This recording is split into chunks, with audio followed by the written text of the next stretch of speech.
Hello guys, कैसे हैं आप सब। बीते दिनों आप लोग जंतर मंतर से लेके देश के अलग अलग शहरों में और अमूमन छोटे छोटे ज़िलों में भी आपने आंदोलन देखा होगा, जिसमें आरक्षण को लेके आंदोलन किया जा रहा था। इस आंदोलन के बाद ये चर्चा पूरे देश भर में होने लगी कि क्या आरक्षण को ख़त्म कर दिया जाएगा। इसके बाद चिराग पासवान आए, देश के रक्षा मंत्री राजनाथ सिंह है, उन्होंने भी बहुत तगड़ा जवाब दिया कि भाई आरक्षण खत्म नहीं होगा, किसी अम्माई के लाल में इतनी ताकत नहीं। उसके बाद राहुल गांधी आए, अखिलेश यादव ने तो कहा आरक्षण था, आरक्षण है और आरक्षण रहेगा, इस तरीके से उन्होंने भी अपना बयान दे दिया। अब एक बात मैं आपसे पूछना चाहता हूँ, इसमें उन नेताओं की गलती नहीं है कि वो आरक्षण को लेके इस तरह की बातें कर रहे हैं और सवर्णों को इस तरीके से नेगलेक्ट कर रहे हैं कि मुझे आपसे ज़्यादा इम्पोर्टेंस उस आरक्षण का है जिसमें छोटी कास्ट है। मैं कास्ट को लेके छोटा बड़ा तो नहीं कह सकता, लेकिन चूंकि प्रधानमंत्री खुद बोलते हैं इसलिए मैं ये बात कह रहा हूँ।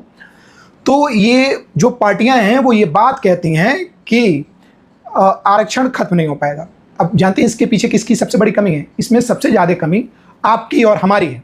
क्या है कमी? आपको मैं बताता हूँ। आरक्षण पे जब कोई पार्टी अगर जैसे नहीं कह रही है तो आप इस टाइम तो विरोध कर रहे हैं, लेकिन यही कुछ दिनों पहले जैसे कोई भी पार्टी जिसमें अगर कोई संवर जाति से जैसे क्षत्रिय जा रहे हैं तो उनको कहा जाता था कि आपका तो इतिहास बहुत पुराना है। ब्राह्मण जाते थे, उनसे कहा जाता तो आप तो सदैव पूजनीय हैं, तो आपका तो इज्जत बहुत ज़्यादा है। वहीं वैश्य और कायस्थ जब ये जाते थे तो बोला जाता था अरे आपसे बढ़िया व्यवसायी और आप हमारे पार्टी में हैं और आपसे अच्छा कोई व्यवसायी नहीं, आप अगर आएंगे तो हमारी पार्टी और उत्थान करेगी। इतने में संवर्ण समाज खुश। इनको ये नहीं लगता है कि कौन सी पार्टी इनके सपोर्ट फ्यूचर में या वर्तमान में ही कौन सी पार्टी करेगी। कोई भी पार्टी ऐसी नहीं है जो सवर्णों का सपोर्ट करे। ये एक टीवी में एक बात चलती है कि हाँ सवर्णों का सपोर्ट बीजेपी की तरफ है, लेकिन आज बीजेपी के वही टॉप लीडरशिप जिसमें प्रधानमंत्री के साथ में बैठे हुए चिराग पासवान भी ये बोल देते हैं कि नहीं आरक्षण खत्म नहीं होगा।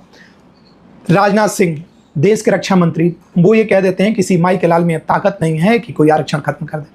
तो इसमें और किसी की गलती नहीं, इसमें आपकी गलती है, हमारी गलती है, जिसके कारण आज आरक्षण का जो जहर है वो आपके बच्चे पी रहे हैं। आपका इस पर क्या विचार है आप जरूर बताइएगा।